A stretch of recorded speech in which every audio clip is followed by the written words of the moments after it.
ലോക ചക്രവർത്തി അഥവാ അരക്കിറുക്കൻ. ഡൊണാൾഡ് ട്രംപിൻ്റെ ഇറാൻ നിലപാടിനെ പറ്റി കഴിഞ്ഞ ആഴ്ച നമ്മൾ പറഞ്ഞിരുന്നു. ഇറാൻ മാത്രമല്ല താനും US പ്രസിഡന്റിൻ്റെ ഭീഷണിക്ക് ഇരയാകുന്നത്. ഇന്ന് ഒരുപാട് മീമുകളുടെ ട്രോളുകളുടെ വിഷയമായിരിക്കുന്നു ട്രംപ്.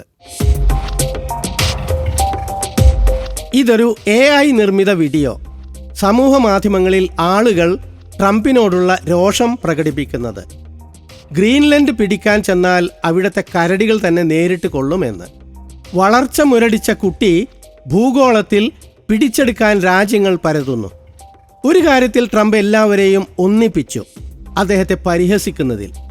പിടിച്ചെടുക്കാൻ എത്രയെത്ര നാടുകൾ. വെനസ്വേല പിടിച്ച് അസംസ്കൃത എണ്ണ മൂക്കിൽ നിന്ന് വമിക്കുന്ന ട്രംപിനെ മുഖചിത്രമാക്കി സ്ലൊവീനിയൻ മാഗസിൻ ഒബ്ജക്റ്റീവ്. ഗ്വാട്ടമാലയിൽ ഒരു ആചാരമുണ്ട്. ക്രിസ്മസിന് മുന്നോടിയായി പിശാചുക്കളുടെ കോലങ്ങൾ കത്തിക്കും. ഇക്കഴിഞ്ഞ ഡിസംബർ 7 അവർ കത്തിച്ച ചെകുത്താൻ കോലങ്ങളിൽ ഒന്ന് ട്രംപായിരുന്നു. And to let go of bad things. All this represents the burden of evil.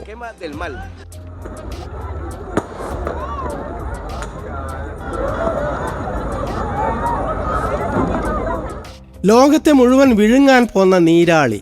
അദ്ദേഹത്തിന് രാജ്യങ്ങൾ വെട്ടിപ്പിടിച്ചാൽ പോരാ, പ്രശസ്തിയും കീർത്തിയും വേണം. അതിന് നൊബേൽ സമ്മാനം തന്നെ വേണം.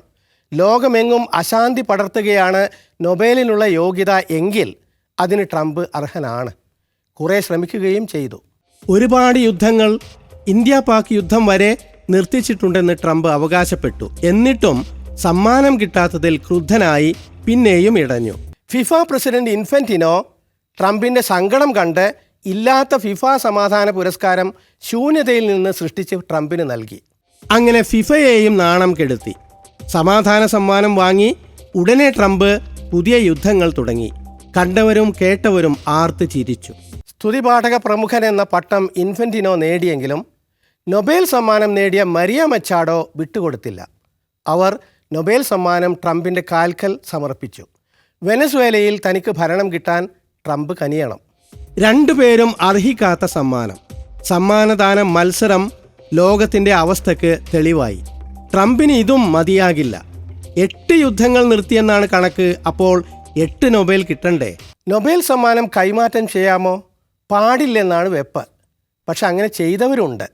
മനോരമയുടെ കണക്കിൽ ഹെമിംഗ്വേയും മറ്റും സമ്മാനം ദാനം ചെയ്തവരിൽ പെടും. പക്ഷെ മനോരമയുടെ കണക്കിലും പെടാതെ പോയി മറ്റൊരു നൊബേൽ കൈമാറ്റം. സെക്കൻഡ് ഹാൻഡ് നൊബേൽ സ്വീകരിച്ച ഒരാൾ ട്രംപാണെങ്കിൽ മറ്റൊരാൾ ഹിറ്റ്ലറുടെ സ്വന്തം ജോസഫ് ഗെബൽസ് ആണ്. വാസ്തവത്തിൽ ഈ പുരസ്കാരങ്ങൾ ആരുടെ എന്തു തരം നേട്ടത്തെയാണ് ആദരിക്കുന്നത്? ലോകശക്തിയായ അമേരിക്കയെയും അതുവഴി ലോകത്തെ തന്നെയും കൈപ്പിടിയിൽ ഒതുക്കുന്ന ഇയാൾ ശാരീരികമായും മാനസികമായും അയോഗ്യനാണെന്ന് റിപ്പോർട്ടുകൾ പറയുന്നു. റോബർട്ട് റൈക്ക് ഈയിടെ കുറേ ഉദാഹരണങ്ങൾ നിരത്തി. ട്രംപിന് ബുദ്ധിഭ്രംശം, ഡിമെൻഷ്യ ഉണ്ട് എന്നതിൻ്റെ തെളിവുകൾ. Donald Trump is showing signs of dementia. Nothing bad can happen. It can only good happen. Why is the media barely reporting on this? And why won't they ask who's really making the decisions in the White House? I don't know. I don't know. American president സ്ഥാനത്തിരിക്കുന്ന ഏറ്റവും പ്രായമേറിയ ആൾ. അച്ഛന് Alzheimer's ഉണ്ടായിരുന്നു. ട്രംപിൻ്റെ പെരുമാറ്റത്തിലും സംസാരത്തിലുമെല്ലാം സ്മൃതിനാശത്തിൻ്റെ, പരിസരബോധമില്ലായ്മയുടെ ലക്ഷണങ്ങൾ. 1000% വിലക്കുറവെന്ന് കേട്ടിട്ടുണ്ടോ? ഇതാ. Can you imagine if President Biden or any other politician made a claim like this? Now drug prices are going to be going down 100%, 400%, 600%, 1,000% in some cases. Prices cannot go down more than 100%. That's not how math works. മനഃശാസ്ത്രജ്ഞൻ professor Gartner ട്രംപിൻ്റെ ചിന്താക്കുഴപ്പവും സംസാര വൈകല്യങ്ങളും എടുത്തു കാട്ടുന്നു. There are times when he's really unable to complete a thought. I've been looking at those things with the little red. They're always broken. Actually, sometimes is unable to complete a word. The FDA will be notifying physicians that the use of acetaminophen. It's called a phonemic paraphasia. There's dozens of examples. They're online. Fake infrastructure. Cryptologic pergoveris. സംസാരത്തിൽ കാടുകയറും. പ്രധാന യോഗങ്ങളിൽ നിസ്സാര കാര്യങ്ങൾ മിനിറ്റുകളോളം പറയും. Trump has become unable to stay on topic. During a recent cabinet meeting, he went on a 15-minute rant about picture frames and lamps. I'll spare you from having to watch it in full, but I love the frame of those pictures. Look at those frames. By the way, it's an incredible clock. Oftentimes they'll show those lamps. I said, oh, wow. Medallions. If you paint it, it won't look good. അനേകം ഉദാഹരണങ്ങൾ ഉണ്ടെങ്കിലും മുഖ്യധാരാ മാധ്യമങ്ങളിൽ അവ report ചെയ്യുന്നത് വിരളമാണ്. ട്രംപിനെ സ്ഥാനത്ത് നിന്ന് നീക്കാൻ ഭരണഘടനാ വ്യവസ്ഥ പ്രയോഗിക്കണം എന്ന ആവശ്യം ഉയർന്നിട്ടുണ്ട്. എന്നാൽ ഇന്നത്തെ അവസ്ഥ മുതലെടുക്കുന്ന പ്രമാണിമാർ എല്ലാം മൂടിവെക്കുന്നു. മാധ്യമങ്ങൾക്ക് അന്വേഷിക്കാവുന്നതാണ്. we must demand that the media fully investigate and tell the truth about Trump's deteriorating mental state and expose any handlers who are exploiting it. The president is unhinged. He is unwell. What are you doing? A lot of folks on your side are too. I don't control. Oh my God. എപ്പോഴും എവിടെയും ഉറക്കം തൂങ്ങുന്ന ലോകനായകൻ. മിനിറ്റുകളോളം ഉണർന്നിരിക്കാൻ Trump പ്രയാസപ്പെടുന്നത് വാർത്ത അല്ലാതായിട്ടുണ്ട്. ബ്രഹ്മാളിൻ്റെ ഈ cartoon വെറും തമാശയല്ല.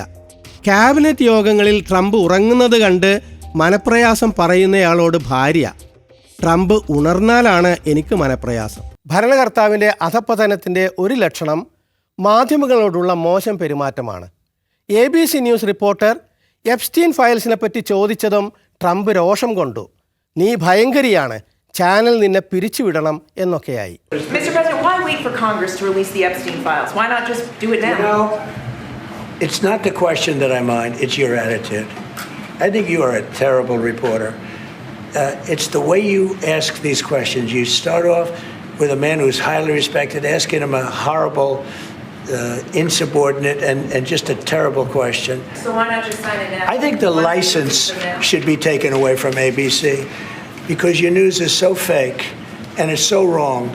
And we have a great commissioner. Well, you ought to go back and learn how to be a reporter. No more questions from you. Epstein files പുറത്തുവിടാത്തത് എന്ത് എന്ന് ചോദിച്ച മറ്റൊരു റിപ്പോർട്ടറോട് ട്രംപ്, ക്വയറ്റ് പിഗി, മിണ്ടാതിരി പന്നിക്കുട്ടി.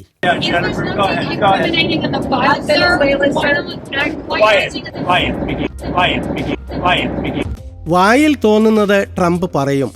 മര്യാദയില്ല, ഔചിത്യബോധമില്ല, ജനാധിപത്യബോധം ഒട്ടുമില്ല. ട്രംപ് വാ തുറക്കരുതേ എന്ന് എല്ലാവരും പ്രാർത്ഥിക്കുന്നു. മാധ്യമങ്ങളെ ഒതുക്കാൻ തന്നെ ഇറങ്ങി പുറപ്പെട്ടിട്ടുണ്ട് ട്രംപ്. ചിന്താശേഷിയില്ലാത്ത, മര്യാദയില്ലാത്ത, നീതിബോധം ഒട്ടുമില്ലാത്ത ഒരു മനുഷ്യൻ ലോകത്തിൽ ഏറ്റവും ശക്തമായ രാജ്യത്തിൻ്റെ അധിപനാകുന്നത് എത്ര ഭീകരമാണ്. ഈ ദുസ്ഥിതിയിലാണ് ഇന്ന് ലോകം. അമേരിക്ക എന്ന നാട് നാശത്തിലേക്ക് കുതിക്കുന്നു.